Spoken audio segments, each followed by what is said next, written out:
स्वागत है आपका जीसन वर्ड में। आज से हम शुरू कर रहे हैं एनवायरनमेंट एंड इकोलॉजी के लिए चैप्टर वाइज क्वेश्चन सीरीज। ये क्वेश्चंस आरओआरओ, यूपीपीसीएस और यूपीएससी एग्जाम्स के लिए बहुत ज्यादा इंपॉर्टेंट होंगे। मुख्य रूप से फोकस्ड है आरओआरओ और यूपीपीसीएस 2024 के आगामी प्री एग्जाम के लिए, क्योंकि क्वेश्चंस का लेवल भी वैसा ही सेट किया गया है जैसे क्वेश्चन एग्जाम में पूछे जाते हैं। तो फिलहाल ये एनवायरनमेंट का पहला पार्ट होगा जिसमें लगभग 4 से 5 चैप्टर कवर किए गए हैं। तो क्वेश्चंस को करिए आराम से, क्योंकि इन क्वेश्चंस के माध्यम से आपको किसी भी टॉपिक के बारे में कंसेप्चुअल क्लैरिटी हो जाएगी। फैक्ट और कंसेप्ट दोनों शामिल किए गए हैं। हालांकि फैक्ट की हमने 2 वीडियो सेपरेट अलग से बना दी हैं, वो आरओआरओ और पैट के लिए जो प्लेलिस्ट बनी हुई है वहां जाके आप देख सकते हैं। तो फिलहाल आगे बढ़ेंगे, लेकिन उससे पहले यदि आप चैनल पर नए हैं तो प्लीज सब्सक्राइब कर लीजिए। बाकी यदि वीडियो पसंद आए तो उसे लाइक कर दें और लोगों में शेयर भी कर दें। चलिए शुरू करते हैं। पहला है, निम्नलिखित में से कौन सा समूह पर्यावरण का जैविक घटक है? पादप जीव, सूक्ष्म जीव, तापमान, आर्द्रता, प्रकाश, प्रोटीन, कार्बोहाइड्रेट, वसा, जल, मिट्टी, खनिज। पर्यावरण का जैविक घटक। पर्यावरण के 2 घटक होते हैं मुख्य रूप से, जैविक और अजैविक घटक, जिनमें जैविक घटक में पादप जीव, सूक्ष्म जीव शामिल होते हैं और अजैविक घटक में ये शेष शामिल होते हैं। तो ऑप्शन ए इसका सही हो जाएगा, पादप जीव और सूक्ष्म जीव। अगला है, झील के किनारे का वह छिछला क्षेत्र जहां अधिकांश जड़युक्त वनस्पति होती हैं तथा जिसमें प्रकाश छिछले पानी को बहते हुए नीचे चला जाता है, क्या कहलाता है? लिम्नेटिक जोन, लिटोरल जोन, गहरा क्षेत्र या इनमें से कोई नहीं। क्वेश्चन में कह रहा है झील के किनारे का छिछला क्षेत्र जहां अधिकांश जड़युक्त वनस्पति उगती हैं और जहां प्रकाश पर्याप्त मात्रा में पहुंचता है और वो पानी को भेदते हुए नीचे चला जाता है, ऐसे जोन को लिटोरल जोन कहते हैं। तो ऑप्शन बी इसका सही हो जाएगा। लिटोरल जोन को हिंदी में बेलांचली क्षेत्र भी कहते हैं, बेलांचल। और वहीं लिम्नेटिक जोन ये लिटोरल जोन के बाद आता है, इसे सराजेवी क्षेत्र कहते हैं, सराजोवी या सराजेवी, सराजोवी क्षेत्र। इसके बाद आता है गहरा क्षेत्र जहां प्रकाश बहुत कम मात्रा में पहुंचता है और यहाँ पर बेंथिक समुदाय ज्यादा पाए जाते हैं। तो फिलहाल ऑप्शन बी सही हो जाएगा इसका, लिटोरल जोन या बेलांचली क्षेत्र। अगला है, निम्नलिखित कथनों पर विचार कीजिए। पर्यावरण जैविक तथा अजैविक तत्वों का योग है। पर्यावरण उन सभी परिस्थितियों तथा दशाओं को प्रदर्शित करता है जो किसी जीव या जीव के समूह के चारों तरफ आवृत्ति और उसे प्रभावित करते हैं। तो ये दोनों स्टेटमेंट पर्यावरण के संदर्भ में सही लग रहे होंगे आपको। तो फिलहाल इसका सही आंसर भी ऑप्शन सी हो जाएगा, 1 और 2 दोनों ऑप्शन सी। अगला है, निम्नलिखित कथनों में से कौन सा कथन गलत है? गलत कथन की पहचान करनी है। क्षोभ मंडल, समताप मंडल पर्यावरण को अन्य मंडलों की अपेक्षा अधिक प्रभावित करते हैं। स्थल, वायु तथा जल आदि जैविक पर्यावरण को प्रदर्शित करते हैं।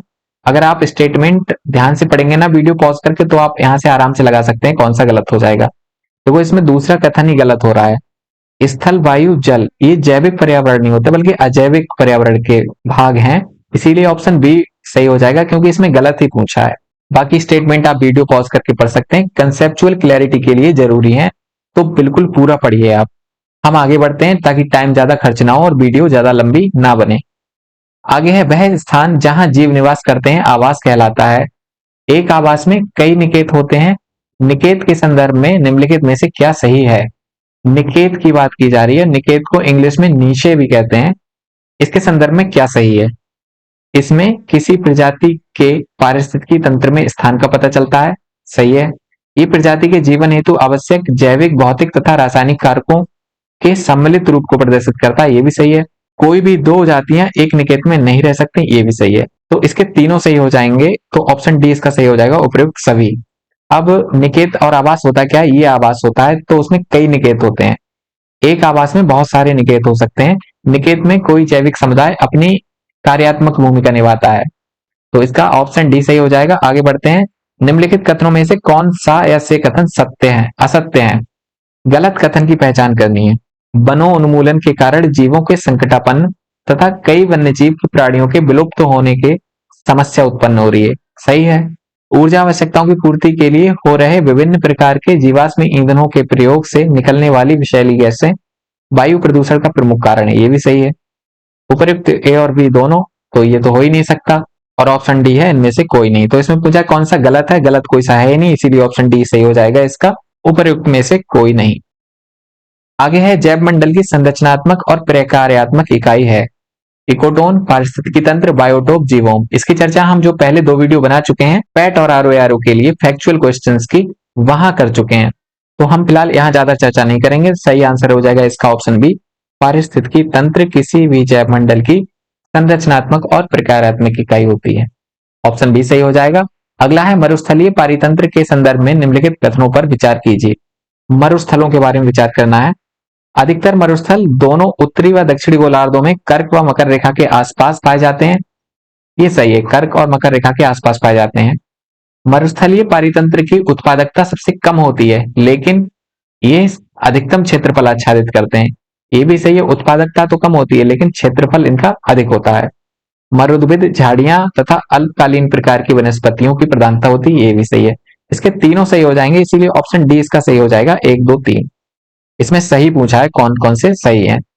आगे है पादपों में पोषण के संदर्भ में निम्नलिखित कथनों पर विचार कीजिए। पादपों में पोषण के संदर्भ में 2 स्टेटमेंट दिए गए हैं। कुछ पादप अपने पोषण के लिए अन्य पादपों द्वारा निर्मित खाद्य पर निर्भर होते हैं।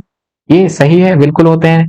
अगला है अन्य पादपों द्वारा निर्मित खाद्य पदार्थों पर निर्भर रहने वाले पादप विषमपोषी पादप कहलाते हैं। ये गलत हो जाएगा, विषमपोषी नहीं बल्कि इन्हें परजीवी कहते हैं, इसीलिए दूसरा स्टेटमेंट गलत हो जाएगा।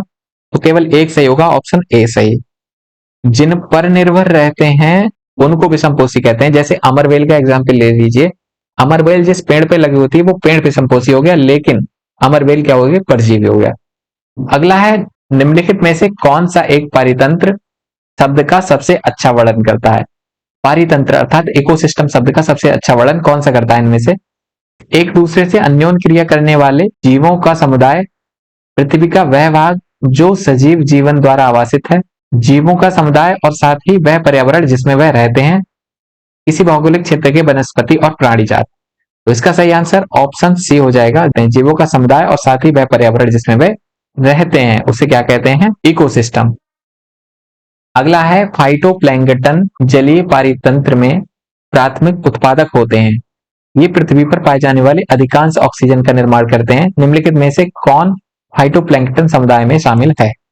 देखो यहाँ ध्यान देना है कि ये जलीय पारितंत्र के प्राथमिक उत्पादक होते हैं, ये तो सही बात है।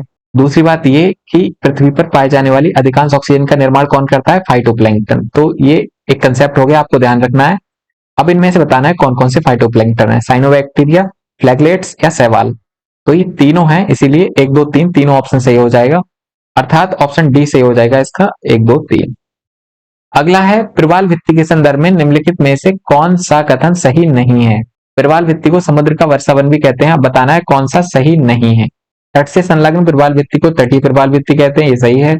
इनमें लैगून का निर्माण नहीं होता है, ये गलत हो जाएगा। लैगून का निर्माण होता है, कभी कभी हो जाता है, हमेशा नहीं होता है। जब पानी भर जाता है किसी क्षेत्रीय प्रभाव के कारण तब लैगून का निर्माण होता है। तो इसमें पूछा कौन सा सही नहीं है, तो पहला ही हो जाएगा इसका, बाकी सब सही है। ऑस्ट्रेलिया के उत्तर पूर्वी तट पर स्थित ग्रेट बैरियर रीफ विश्व की सबसे बड़ी प्रवाल भित्ति है, ये सही है। ऑस्ट्रेलिया फाइनल जीत भी गई है वर्ल्ड कप, ये भी सही है। ये चारों ऑप्शन आप जरूर पढ़ा कीजिए क्योंकि इनमें कुछ कंसेप्ट को बताने की कोशिश की गई है हमारे द्वारा। तो हम आगे बढ़ेंगे, फिलहाल आप वीडियो को पॉज करके आराम से पढ़ लीजिए। निम्नलिखित में से किस कारण से सुंदरवन को विश्व विरासत स्थल घोषित किया गया था। सुंदरवन को वर्ल्ड हेरिटेज साइट क्यों घोषित किया गया। टाइगर रिजर्व के कारण, सुंदरी के पेड़ के कारण, सदाबहार वन के कारण या उपयुक्त में से कोई नहीं। इसका सही आंसर ऑप्शन सी हो जाएगा। अधिकांश लोग जानते होंगे कि सुंदरवन में सदाबहार वन पाए जाते हैं अधिकांश मात्रा में, इसीलिए इसको वर्ल्ड हेरिटेज साइट घोषित किया गया। सुंदरी का पेड़ एक मैंग्रोव होता है। तो फिलहाल ऑप्शन सी सही।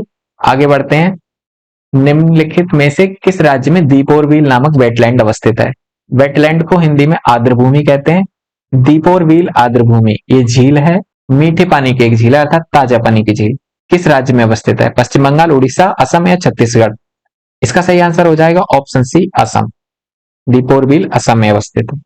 अगला है निम्नलिखित में से कौन सा रामसर स्थल उत्तर प्रदेश में स्थित नहीं है। उत्तर प्रदेश में रामसर स्थल बताना है। रामसर स्थल उन झील या आर्द्रभूमियों को कहा जाता है जो संरक्षण के लिए रामसर कन्वेंशन के तहत शामिल कर दी जाती हैं।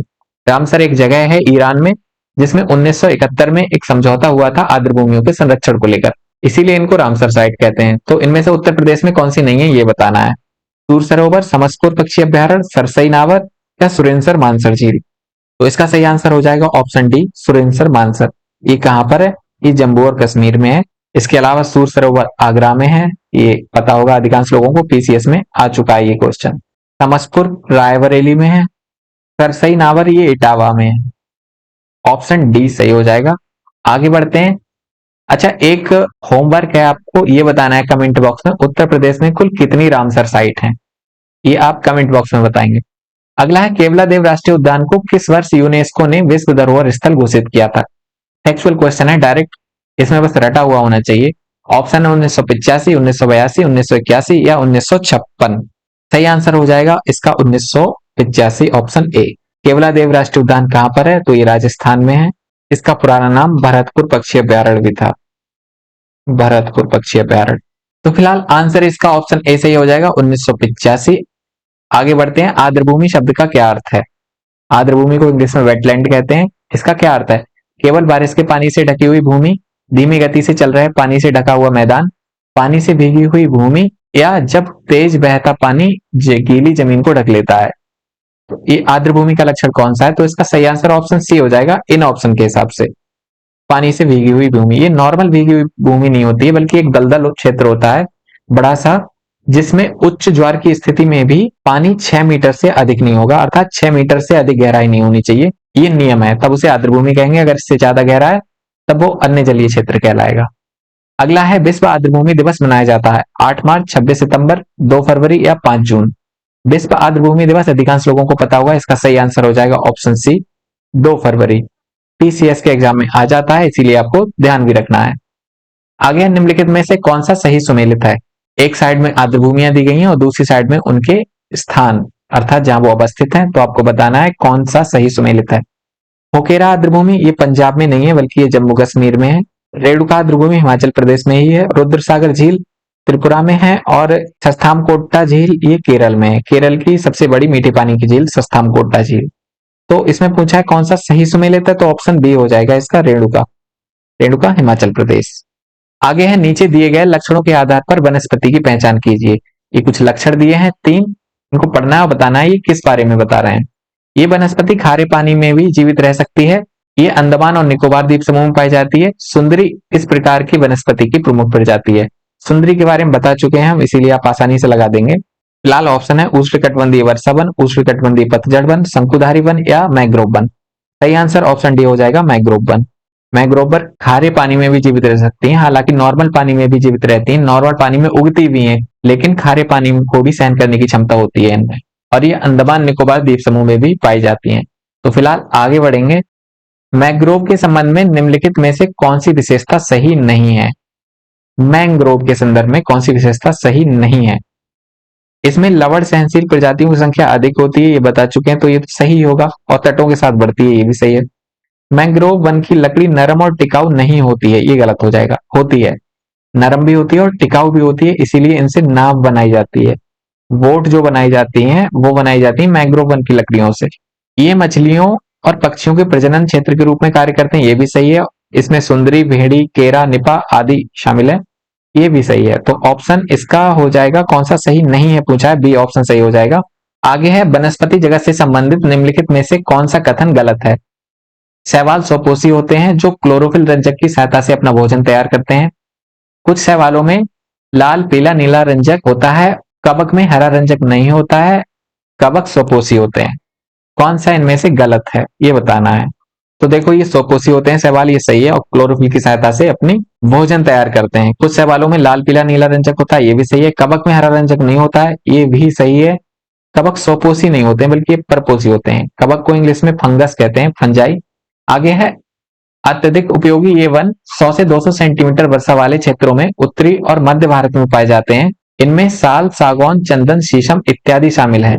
ये वन हैं कौन से? सदाबहार या वर्षा वन, पर्णपाती या मानसूनी वन, पर्वतीय वन या ज्वारीय वन। देखो, 100 से 200 सेंटीमीटर वर्षा होती है जहां पर, और उत्तरी और मध्य भारत में पाए जाते हैं। एग्जाम्पल है साल, सागौन, चंदन, शीशम। इनसे शायद आप लगा पा रहे हो, इसका सही आंसर ऑप्शन बी हो जाएगा, पर्णपाती या मानसूनी वन। सदाबहार या वर्षा वन इसीलिए नहीं होंगे क्योंकि यहाँ बारिश होती है 200 सेंटीमीटर से प्लस। तो फिलहाल ये एग्जाम्पल आप रट लीजिए, मानसूनी वन के होते हैं। अगला 24वां क्वेश्चन है, मैंग्रोव के संदर्भ में कौन सा कथन सत्य है? यहाँ सही कथन की पहचान करनी है। तीन चार कथन दिए हुए हैं, बताना है कौन कौन से सही हैं। ये प्रमुखतः 25 डिग्री उत्तरी और 25 डिग्री दक्षिणी अक्षांश के बीच उष्णकटिबंधीय और उपोष्णकटिबंधीय क्षेत्र में विकसित होते हैं। ये अवसादी चट्टानों के अपघटन में सहायक होते हैं। ये पोषक तत्वों का पुनर्चक्रण करते हैं। ये कार्बन के लिए अच्छा सिंक है। ये भी सही है, सारे सही हैं इसके, तो ऑप्शन इसका डी सही हो जाएगा। 1 2 3 4 सभी सही। अगला है, निम्नलिखित में से कौन सा परितंत्र स्थलीय और समुद्री परितंत्रों के बीच सहजीवी संपर्क का कार्य करता है? स्थलीय और समुद्री परितंत्रों के बीच सहजीवी संपर्क कौन कायम करता है? प्रवाल, मैंग्रोव, ज्वारनदमुख या डेल्टा? इसका सही आंसर ऑप्शन बी हो जाएगा, मैंग्रोव। मैं फिर से चर्चा करूंगा उन पुरानी 2 वीडियोस की जो फैक्ट वाली हैं, वहां पर हमने बताया है कि कैसे ये सहजीवी संपर्क का कार्य करते हैं, तो वहां आप देख लीजिए जाके। यहाँ मैं चर्चा करूंगा तो वीडियो लंबी ज्यादा हो जाएगी। ऑप्शन बी इसका सही हो जाएगा, 25 का। आगे बढ़ते हैं। निम्नलिखित कथनों में से कौन से कथन सही हैं? पोषक तत्वों की कमी से जलीय प्रणाली का क्षीण होना यूट्रिफिकेशन कहलाता है। यूट्रिफिकेशन को हिंदी में सुपोषण कहते हैं। यूट्रिफिकेशन के दौरान जलीय प्रणाली की जैविक रासायनिक मांग अर्थात वीओडी बढ़ जाती है। तो जब सुपोषण होता है तो वीओडी तो बढ़ जाती है, ये बात सही है, लेकिन पोषक तत्वों की कमी नहीं होती है, बल्कि पोषक तत्वों में वृद्धि होती है। इसीलिए बायोलॉजिकल ऑक्सीजन डिमांड बढ़ जाती है और ये जलीय पारितंत्र के लिए अच्छा नहीं माना जाता है, क्योंकि इससे कई जैविक समुदाय जो जलीय समुदाय हैं वो मर जाते हैं। तो पहला गलत हो जाएगा, दूसरा सही हो जाएगा, इसीलिए इसका ऑप्शन बी सही हो जाएगा, केवल 2। ऑप्शन बी केवल 2। आगे है, नीचे 2 सूचियां दी गई, इनको सम्मिलित करना है। एक तरफ देश दिए गए हैं और दूसरी तरफ कुछ परितंत्र, तो उनको सम्मिलित करना है सही से। कौन सा सही सम्मिलित है? उत्तरी अमेरिका का संबंध अधिकांश लोग जानते होंगे प्रेरीज से है। उत्तरी अमेरिका प्रेरीज। अगर एक का दूसरा लगाते हैं हम, तो एक का दूसरा केवल एक ही में दिया हुआ है, ऑप्शन बी में, तो ऑप्शन बी ही इसका सही आंसर हो जाएगा। आराम से लगा सकते हैं अगर आपको एक का भी पता हो तब। 28वां क्वेश्चन है, निम्नलिखित कथनों पर विचार कीजिए। सामान्यतः तापमान 10 डिग्री सेल्सियस से 20 डिग्री सेल्सियस तक, सामान्य जलवायु क्षेत्र, वार्षिक वर्षा 75 से 150 सेंटीमीटर तक, पोषक तत्वों से युक्त भूरी मृदा की उपस्थिति, ये चारों कंडीशंस किस वन को प्रदर्शित करती हैं, ये बताना है। ऑप्शन है आपके शीतोष्ण पतझड़ वन, उष्णकटिबंधीय वर्षा वन, कोड़धारी वन या उपयुक्त में से कोई नहीं। ये 4 कंडीशंस वीडियो को पॉज करके पढ़िए और सही आंसर लगाइए। अगर कॉमन सेंस लगाना हो तो आप ध्यान दे सकते हैं कि 10 डिग्री सेल्सियस से 20 डिग्री सेल्सियस तक जहां तापमान रहता हो वो शीतोष्ण क्षेत्र ही होगा, अर्थात ठंडा क्षेत्र होगा, तो इसका ऑप्शन भी ए सही हो जाएगा, ऑप्शन ए शीतोष्ण पतझड़ वन। आगे बढ़ेंगे, निम्नलिखित कथनों पर विचार कीजिए। 3 स्टेटमेंट दिए हैं, अब बताने कौन कौन से सही हैं। प्रवाल भित्ति पृथ्वी पर सबसे बड़ी जीवित संरचना है। प्रवाल पॉलिप प्रकाश संश्लेषण के लिए कार्बन डाइऑक्साइड और जल का उपयोग करते हैं। सनस्क्रीन में पाए जाने वाले रसायन प्रवाल भित्ति की वृद्धि को रोकते हैं। तो इनमें से कौन कौन से सही हैं? देखो, पहला है प्रवाल भित्ति पृथ्वी पर सबसे बड़ी जीवित संरचना है, ये बात सही है। दूसरा है प्रवाल पॉलिप प्रकाश संश्लेषण के लिए कार्बन डाइऑक्साइड और जल का उपयोग करते हैं, ये गलत हो जाएगा। ये प्रवाल पॉलिप नहीं करते हैं बल्कि जूजेंथल करते हैं, जो प्रवाल में लगे होते हैं जूजेंथल, जिनकी वजह से प्रवाल कलर्ड दिखाई देते हैं, उनको जूजेंथल कहते हैं। जब जूजेंथल मर जाते हैं तो प्रवाल भूरे रंग के हो जाते हैं, अर्थात वो प्रवाल विरंजन कहते हैं उसे, कोरल ब्लीचिंग। तो जो जूजेंथल है वो कार्बन डाइऑक्साइड और जल का उपयोग करते हैं प्रकाश संश्लेषण के लिए, लेकिन प्रवाल पॉलिप इसका प्रयोग नहीं करते, तो स्टेटमेंट दूसरा गलत हो जाएगा। सनस्क्रीन में पाए जाने वाले रसायन प्रवाल भित्ति की वृद्धि को रोकते हैं, ये सही है। 1 और 3 सही हो जाएगा, ऑप्शन डी इसका सही आंसर, 1 और 3, दूसरा गलत है। अगला है, निम्नलिखित में से किस पारिस्थितिकी तंत्र में शुद्ध प्राथमिक उत्पादकता अर्थात एनपीपी, इसकी फुल फॉर्म होगी नेट प्राइमरी प्रोडक्टिविटी, सबसे अधिक होती है? किस पारितंत्र में? मरुस्थल में, महासागरों में, उष्णकटिबंधीय वर्षा वनों में या ज्वारनदमुखों में? तो इसका सही आंसर ऑप्शन सी हो जाएगा, उष्णकटिबंधीय वर्षा वनों में सबसे ज्यादा उत्पादकता पाई जाती है, शुद्ध प्राथमिक उत्पादकता। अगला है, मॉन्ट्रेक्स रिकॉर्ड के संदर्भ में निम्नलिखित कथनों में से कौन सा सही है? मॉन्ट्रेक्स रिकॉर्ड, आर्द्र भूमियों के बारे में सुना होगा। आर्द्र भूमियों को संरक्षित करने के लिए रामसर स्थल के रूप में घोषित किया जाता है। उन्हीं रामसर स्थलों में से कुछ जो बहुत ज्यादा जरूरी होती है, जिनको ज्यादा संरक्षण की जरूरत होती है, उनको मॉन्ट्रेक्स रिकॉर्ड में शामिल करते हैं। उनके बारे में जो कंडीशंस दी गई हैं 2, उनको बताना है कि कौन कौन सी सही हैं। इनमें उन आर्द्र भूमियों को शामिल किया जाता है जिनमें प्रदूषण या अन्य मानवीय हस्तक्षेपों के कारण पारिस्थितिकी स्वरूप में परिवर्तन आया है या आने की संभावना है। ये सही है, इसीलिए इनको शामिल किया जाता है। दूसरा, गाद एवं अवसादन के कारण चिल्का झील को इसमें शामिल किया गया, ये भी सही है। हालांकि 2000 में इसे जब रिकवर कर लिया गया था तब निकाल दिया गया था इस रिकॉर्ड से, लेकिन शामिल किया गया था, तो इसीलिए दोनों स्टेटमेंट सही हो जाएंगे। ऑप्शन सी इसका सही हो जाएगा, 1 और 2 दोनों। अगला है, अपरद खाद्य श्रृंखला के आधार में जीव होते हैं। अपरद खाद्य श्रृंखला, खाद्य श्रृंखला दो तरह की होती है, एक होती है अपरद और एक होती है चारण, इसे ग्रेजिंग कहते हैं। अपरद को डिटेरस कहते हैं और चारण को ग्रेजिंग कहते हैं। तो पृथ्वी पर हरे पेड़ पौधे के आगमन से पहले जिस खाद्य श्रृंखला का विकास हुआ था उसे अपरद खाद्य श्रृंखला कहेंगे, और उसके आधार में होते थे अपघटक। तो ऑप्शन ए इसका सही हो जाएगा। हरे पेड़ पौधे के आगमन के पश्चात, शाकाहारियों के आगमन के पश्चात जिस खाद्य श्रृंखला का विकास हुआ उसे चारण खाद्य श्रृंखला कहेंगे। तो फिलहाल ऑप्शन ए इसका सही हो जाएगा। अगला है, निम्नलिखित में से कौन सा रामसर स्थल नहीं है?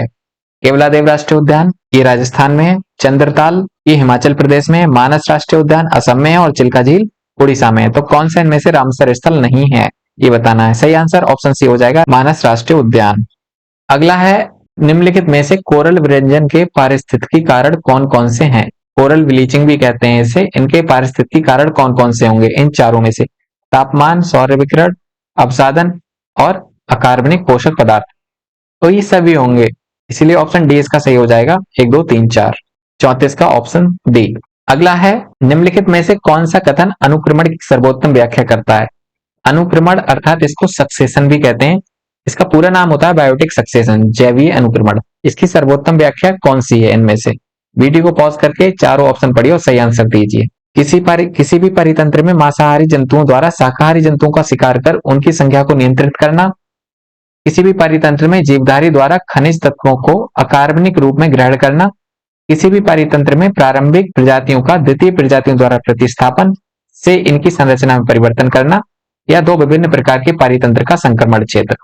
देखो, बायोटिक सक्सेशन होता है जब कोई दूसरी प्रजाति पहली प्रजाति को प्रतिस्थापित कर दे, तो उसे कहेंगे बायोटिक सक्सेशन। ये दो प्रकार का होता है, प्राइमरी और सेकेंडरी। प्राइमरी तब हुआ था जब पृथ्वी पर कोई जीव जंतु पेड़ पौधा नहीं था, और सेकेंडरी उसे कहते हैं जब अब कोई दूसरी प्रजाति प्राथमिक प्रजाति को प्रतिस्थापित करती है। तो फिलहाल इसका सही आंसर ऑप्शन सी हो जाएगा। आगे बढ़ेंगे, निम्न पोषण स्तर से उच्च पोषण स्तर पर जाने में उपभोक्ता की संख्या घटती है, इसका प्रत्यक्ष कारण है। ये बात सही है, अगर निम्न पोषण स्तर से उच्च पोषण स्तर की ओर जाएंगे तो उपभोक्ताओं की संख्या में कमी आती है। क्यों? सीमित बायोमास के कारण, ऊर्जा प्रवाह के कारण, पारिस्थितिकी तंत्र की वहनीय क्षमता के कारण, या सीमित पोषक तत्वों के कारण। तो इसका सही आंसर हो जाएगा ऑप्शन बी, ऊर्जा प्रवाह। आप जानते होंगे निम्न पोषण स्तर से जब उच्च पोषण स्तर की ओर जाते हैं तो हर पोषण स्तर को पहले पोषण स्तर से 10% ऊर्जा की प्राप्ति होती है। अगर इसको 1000 जूल प्राप्त हुई हो तो इसको 100 हुई होगी, सेकेंडरी को 10 होगी, फिर उसको 1 होगी, ऐसे कम होती जाती है, इसीलिए उपभोक्ताओं की संख्या भी घटती है। इसे 10% लॉ कहते हैं और इसे दिया था लिंडेमैन ने। इसकी चर्चा हम कर चुके हैं फैक्चुअल जो वीडियो बनाई थी उसमें। फिलहाल सही आंसर ऑप्शन बी हो जाएगा। आगे बढ़ेंगे, निम्नलिखित में से कौन सा कथन सही है? पारिस्थितिकी तंत्र में ऊर्जा प्रवाह एक दिशात्मक होता है। पारिस्थितिकी तंत्र में ऊर्जा प्रवाह, यहां हर जगह ऊर्जा प्रवाह होगा। पारिस्थितिकी तंत्र में ऊर्जा प्रवाह शाकाहारी से मांसाहारी और मांसाहारी से शाकाहारी की ओर होता है। ये गलत हो जाएगा, एक दिशात्मक होता है, ये तो सही है। निम्न पोषण स्तर से उच्च पोषण स्तर की ओर होता है, ये सही है, इसीलिए इसे एक दिशात्मक कहते हैं। शाकाहारी से मांसाहारी की ओर तो होता है, लेकिन मांसाहारी से शाकाहारी की ओर नहीं होता, इसीलिए ये गलत हो जाएगा। इसमें सही पूछा है तो ऑप्शन ए इसका सही हो जाएगा, 37 का ऑप्शन ए। अगला है, वे कीटनाशक जिनका छिड़काव होता है अपघटित नहीं होते हैं, जबकि खाद्य श्रृंखला में प्रवेश करने के बाद संग्रहित होते रहते हैं। खाद्य श्रृंखला के उच्चतम स्तर पर विष की मात्रा उच्चतम होती है, ये परिघटना कहलाती है। ऊर्जा पिरामिड, सुपोषण, बायोमैग्निफिकेशन या विष संग्रहण सूचकांक। आराम से कॉमन सेंस से लगा सकते हैं इसका। कीटनाशकों का जब छिड़काव होता है तो अपघटित तो होते नहीं है, खाद्य श्रृंखला में प्रवेश कर जाते हैं और उनकी मात्रा बढ़ती जाती है, अर्थात मैग्नीफाई होते रहते हैं। इसको बायोमैग्निफिकेशन या जैव आवर्धन कहते हैं। ऑप्शन सी इसका सही हो जाएगा, बायोमैग्निफिकेशन। अगला है, स्थायी कार्बनिक प्रदूषकों अर्थात पीओपी, जिसे परसिस्टेंट ऑर्गेनिक पॉल्यूटेंट कहते हैं, के संदर्भ में निम्नलिखित कथनों पर विचार कीजिए। दो कथन दिए हैं, बताने इनमें से कौन कौन से सही हैं। यह संपूर्ण खाद्य श्रृंखला को जैव आवर्धित करते हैं, स्टॉकहोम कन्वेंशन का उद्देश्य वैश्विक स्तर पर पीओपी के उत्पादन को समाप्त करना या प्रतिबंधित करना है। तो इनमें से कौन कौन से सही होंगे? ये बात सही है कि ये बायोमैग्नीफाई करते हैं खाद्य श्रृंखला को, ये सही है। स्टॉकहोम कन्वेंशन है ही इसीलिए, स्टॉकहोम कन्वेंशन ऑन पीओपी, ऐसे आप याद रख लीजिए। तो दूसरा भी सही हो जाएगा, इसीलिए इसका ऑप्शन सी सही हो जाएगा, 1 और 2 दोनों, ऑप्शन सी। आगे है पारिस्थितिकी के संदर्भ में निम्नलिखित में से कौन सा से पिरामिड उल्टा उल्टे नहीं हो सकते? संख्या पिरामिड, जैव भार का पिरामिड, ऊर्जा पिरामिड या उपयुक्त सभी। तो ये आप ध्यान रख लीजिए, इसका सही आंसर ऑप्शन सी हो जाएगा। ऊर्जा पिरामिड कभी भी उल्टा नहीं होता किसी भी पारिस्थितिकी तंत्र में, इसीलिए ऑप्शन सी इसका सही हो जाएगा, ऊर्जा पिरामिड। निम्नलिखित में से किस अन्योन्य क्रिया अर्थात इंटरेक्शन, इसे बायोटिक इंटरेक्शन कहते हैं, किस बायोटिक इंटरेक्शन के द्वारा एक प्रजाति को लाभ जबकि दूसरी प्रजाति को हानि होती है? जैसे इसका एग्जाम्पल अमरवेल ले लीजिए। अमरवेल जब किसी पौधे पर लिपटता है तो जिस पौधे पर लिपटता है उसको हानि होती है लेकिन अमरवेल को लाभ होता है, उसको क्या कहेंगे? परजीविता, असहभोजिता, सहभोजिता या स्पर्धा? इसका सही आंसर हो जाएगा ऑप्शन ए, परजीविता। अमरवेल का पौधा, ये वही एग्जाम्पल है जो अभी दिया था, तो इसमें आप आराम से लगा देंगे, इसका ऑप्शन बी सही हो जाएगा। अमरवेल वाला एग्जाम्पल परजीविता का ही एग्जाम्पल है ये। अगला क्वेश्चन है, कौन सा समुदाय खाली स्थान पर सबसे पहले अपना वास स्थल बनाता है? अनुक्रमिक समुदाय, चरमोत्कर्ष समुदाय, अग्रगामी समुदाय या इनमें से कोई नहीं? खाली स्थान पे सबसे पहला अपना वास स्थल बनाने वाला समुदाय कहलाता है अग्रगामी समुदाय, इसे पायोनियर समुदाय भी कहते हैं, इसीलिए इसका ऑप्शन सी सही हो जाएगा, अग्रगामी समुदाय या पायोनियर समुदाय। अगला है, निम्नलिखित कथनों पर विचार कीजिए, 2 स्टेटमेंट दिए हैं, इनमें से बताना है कौन कौन से सही हैं। जैव आवर्धन में किसी प्रदूषक का खाद्य श्रृंखला में प्रथम जीव में सांद्रण बढ़ता है। जैव आवर्धन में। जैव संचयन में जैसे जैसे एक पोषण स्तर से दूसरे पोषण स्तर में जाते हैं तो प्रदूषकों का सांद्रण बढ़ता है। ये दरअसल परिभाषाएं उल्टी कर दी गई हैं। जैव आवर्धन की परिभाषा है ये, एक पोषण स्तर से दूसरे पोषण स्तर में प्रदूषकों का सांद्रण बढ़ना, ये जैव आवर्धन कहलाता है। जैव संचयन एक ही अर्थात प्रथम जीव में सांद्रण जब बढ़ता है तो उसे जैव संचयन कहते हैं, तो इसकी परिभाषा ये हो जाएगी। तो इसका ऑप्शन डी सही हो जाएगा, ना तो 1 सही है ना ही 2। आगे है, इकोसिस्टम के संबंध में निम्नलिखित में से कौन सा कथन सत्य है? प्राथमिक उपभोक्ता उत्पादकों पर न्यूनतम रूप से आश्रित होते हैं, प्राथमिक उपभोक्ता उत्पादकों की संख्या में अधिक होते हैं, उत्पादक प्राथमिक उपभोक्ता से अधिक होते हैं, या द्वितीयक उपभोक्ता अधिकतम होने के साथ साथ बहुत ही शक्तिशाली होते हैं। कौन सा कथन सत्य है? देखो, प्राथमिक उपभोक्ता उत्पादकों पर न्यूनतम रूप से आश्रित तो नहीं होते, पूर्ण रूप से आश्रित होते हैं, तो ये गलत हो जाएगा। दूसरा है, प्राथमिक उपभोक्ता उत्पादकों की संख्या में अधिक होते हैं, ये भी गलत हो जाएगा। उत्पादक ज्यादा होते हैं, प्राथमिक उपभोक्ता कम होते हैं, तो इसीलिए ऑप्शन सी इसका सही हो जाएगा, उत्पादक प्राथमिक उपभोक्ता से अधिक है। ऑप्शन सी सही आंसर हो जाएगा। आगे है, एक बाज एक सर्प को खाता है, एक सर्प एक मेढक को खाता है, मेढक टिड्डा और टिड्डा घास को खाता है। इस खाद्य श्रृंखला में बाज है प्राथमिक उत्पादक, प्राथमिक उपभोक्ता, द्वितीयक उपभोक्ता या फिर चतुर्थ उपभोक्ता? प्राथमिक उत्पादक, प्राथमिक उपभोक्ता, तृतीयक उपभोक्ता या फिर चतुर्थ उपभोक्ता? सरल है बच्चों वाला क्वेश्चन, ऑप्शन डी इसका सही हो जाएगा, चतुर्थ उपभोक्ता। आगे है, पारिस्थितिकी शब्द किसने दिया था? ये चर्चा हम फैक्चुअल वाले वीडियोज में कर चुके हैं। ऑप्शन होंगे अर्नेस्ट हैकल, ओडम, एजी टांसले या रामदेव मिश्रा, और सही आंसर हो जाएगा इसका ऑप्शन ए, अर्नेस्ट हैकल। इसमें चर्चा करने लायक कुछ विशेष है नहीं, जितनी चर्चा करनी थी वो हम पहले वीडियो में कर चुके हैं, वो आप देख लीजिए, वरना ये वीडियो लंबी हो जाएगी। अगला है, जैव भू रासायनिक चक्र में क्या शामिल होता है? जैविक घटकों के माध्यम से पोषण चक्र, अजैविक घटकों के माध्यम से पोषण चक्र, ए और बी दोनों, उपयुक्त में से कोई नहीं। जैव भू रासायनिक चक्र, तो इसका आंसर ऑप्शन सी हो जाएगा। जैविक अजैविक दोनों घटकों के माध्यम से जो पोषण चक्र होता है उसको जैव भू रासायनिक चक्र कहते हैं, इसीलिए ऑप्शन सी इसका सही आंसर हो जाएगा। अगला और आखिरी क्वेश्चन है, एक कृत्रिम पारिस्थितिकी तंत्र का उदाहरण है, मैन मेड इकोसिस्टम, तालाब, जंगल, घास के मैदान या उपयुक्त में से कोई नहीं? इसका सही आंसर ऑप्शन ए हो जाएगा, तालाब। जंगल मैनमेड नहीं, नेचुरल है, घास के मैदान भी नेचुरल है, तालाब इसमें सही आंसर हो जाएगा। तो ये था पहला पार्ट, आगे ऐसे ही और पार्ट आते रहेंगे, इसी तरह से आपके जीएस का मोस्टली पार्ट कंप्लीट करा दिया जाएगा। वीडियो आपको कैसी लगी कमेंट बॉक्स में जरूर बताएं, अगर पसंद आई हो तो लाइक कर दें और लोगों को शेयर कर दें जिससे उनको भी इसका फायदा मिल सके। बाकी यदि चैनल को अभी तक सब्सक्राइब नहीं किया है तो प्लीज कर लीजिए, और मिलेंगे अगली वीडियो में, तब तक के लिए धन्यवाद।